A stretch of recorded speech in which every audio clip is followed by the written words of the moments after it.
everyone. It's Maria Konrad here for Women Crush Wednesday with Barre Talk with Só Dança. And I am excited to have, I think, which is like so many young girls, ballerinas, Women Crush Wednesday, the Susan Jaffe with us here today. Thank you for joining us. So happy to be here. Okay, so tell us where you started quarantine and where you ended quarantine. Well, we're still in the middle of quarantine. So when I actually started quarantine.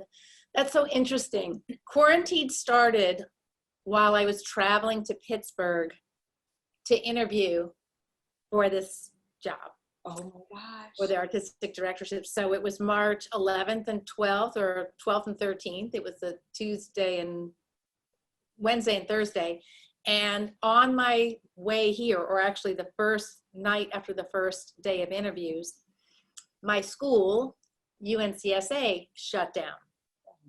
So I was in the middle of a party up on the hill, this beautiful restaurant up on the hill here in Pittsburgh, and meeting many, many donors and supporters for the first time. And I said to them, you'll have to excuse me, every once in a while I'll have to answer my text because my school is shutting down. So we did that, and I had to run out of the party and go, and then go back and go, hello, so nice to meet you. It was crazy.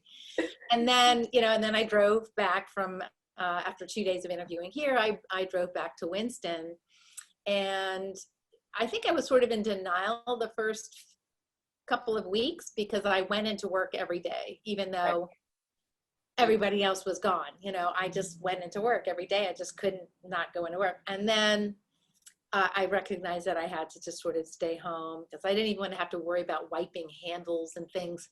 So I did that for a long time. And then I'm back in Pittsburgh and we're still in the middle of our pandemic, but working with it instead of hiding from it. Because as I'll tell you later, we have dancers here rehearsing right now. So preparing for all of that, for them to come here was a lot of work, but they are here and they're rehearsing. So this is where we are in the middle of our pandemic.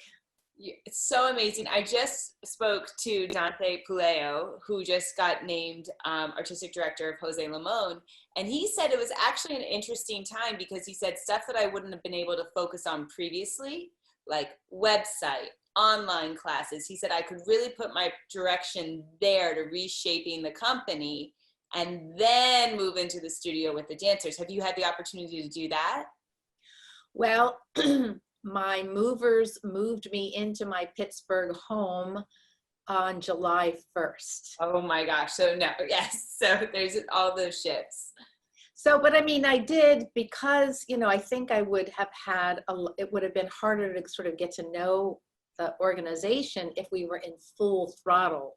Right. And so it was sort of quiet over July, and I had a chance to get to know our artistic administrator and things like that and prepare for this up and coming season. So it was actually sort of good that I had time to do it. I think I would not have had this kind of time before.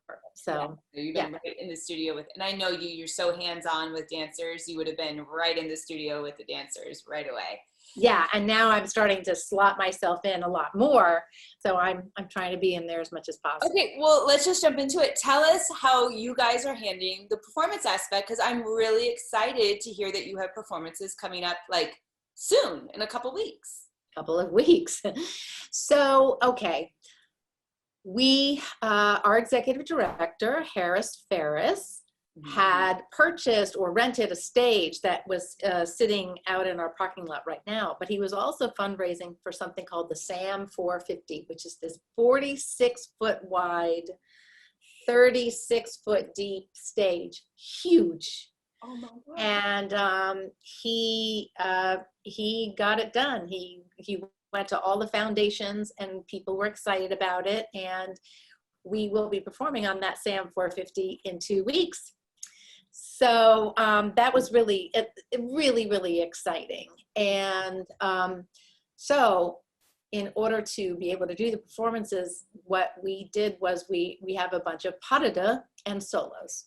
Perfect. And the people who cohabitate, luckily we have 7 couples out of 30 dancers. So it's quite a large percentage of people who can actually dance together. And so we put together just a really lovely 2 program A and program B.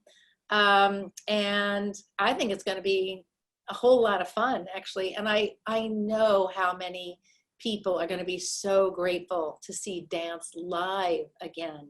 It's just, and for the dancers, it's just, they need something to feed their soul to keep them climbing through this. Absolutely. And, you know, I mean, preparing for them to come was not easy. The schedule has, you know, we worked with engineers and medical doctors to find out exactly how long it takes for our air to exchange in the studios. And so it's, you know, class and then cleaning and then rehearsal and then cleaning, and all across 5 different studios. And we only have 2 ballet, actually now they're called repetitors.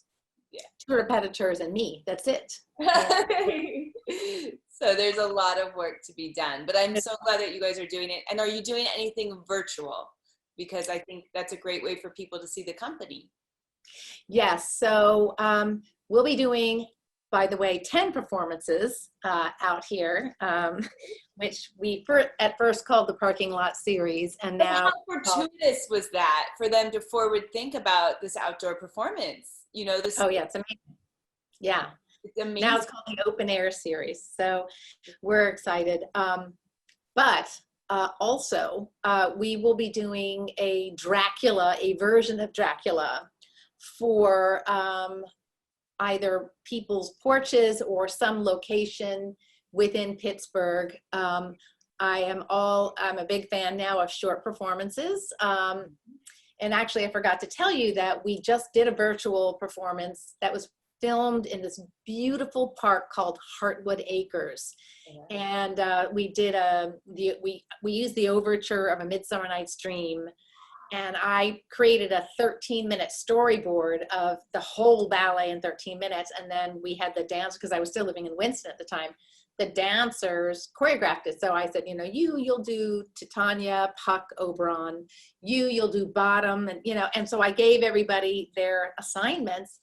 And it ended up really being wonderful. And it was aired last Sunday night on Channel 2. And it was so fun. And to see A Midsummer Night's Dream in a real forest, it was just beautiful. That's the one good thing about pandemic, is that there's never enough writing or film about dance, you know, or even series like these. This is my favorite part, is that we have a living history now of Susan becoming artistic director, you know what I mean? And we have a living document of that, is that dance has been on film so much more and is archived for the future. You know, yeah. And I think that that's the one positive thing that come out of it. Now, we may not be able to archive it in our hearts and how that feels to see it live, but we'll get back there. Yeah. Oh, absolutely. So all of that is to say that we are going to do a virtual Nutcracker, which will have, of course, it's too expensive to film the whole thing. So we're going to have narration and very pertinent parts of the story filmed, including, you know, all the major Sugar Plum Fairy, pas de deux, and Snow pas de deux, and the Waltz of the Flowers and Snow Scene, but also some bits of first act and the battle and things like that. And what I want to do is choreograph the Waltz of the Flowers in a black box, so that you can put all the dancers together without the borders around. Yeah, right? So you'll be able to actually have them move around and have it look like they're all dancing on the same stage. So I love it. I love that this has pushed like creativity for all of us. You know, in a great way. I love it. All right, Susan, are you ready? It's the 20 question speed round. 20 questions. Here we go. Ugly sweater Christmas party or best costume Halloween party? Ugly sweater. Lincoln Center or La Scala? I can't choose. Okay, we could just say both. I love both. Yeah. Okay, adagio or grande allegro? Adagio, but it depends upon my mood. Okay, fair enough. All right, turning point or the documentary ballet? Both you were involved in.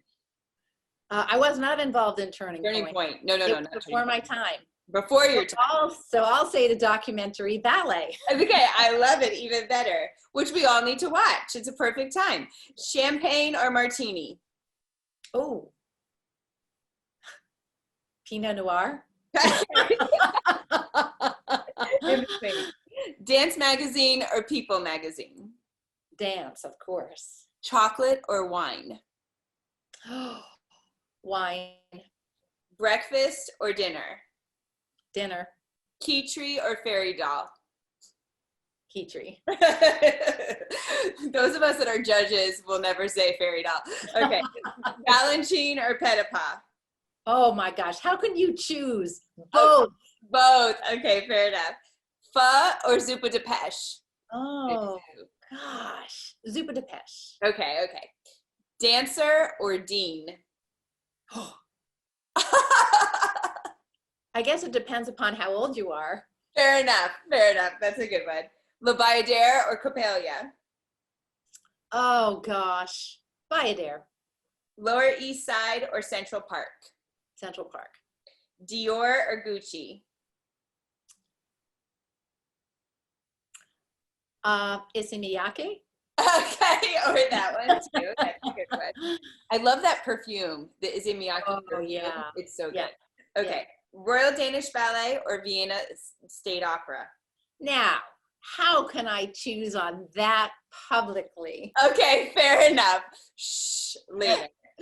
Sushi or Italian? Italian. Killian or Matzek? How can I choose? Okay, fair enough. You are a new artistic director, and we want all these people to come in, so we have to be fair. Okay, classical music or Motown?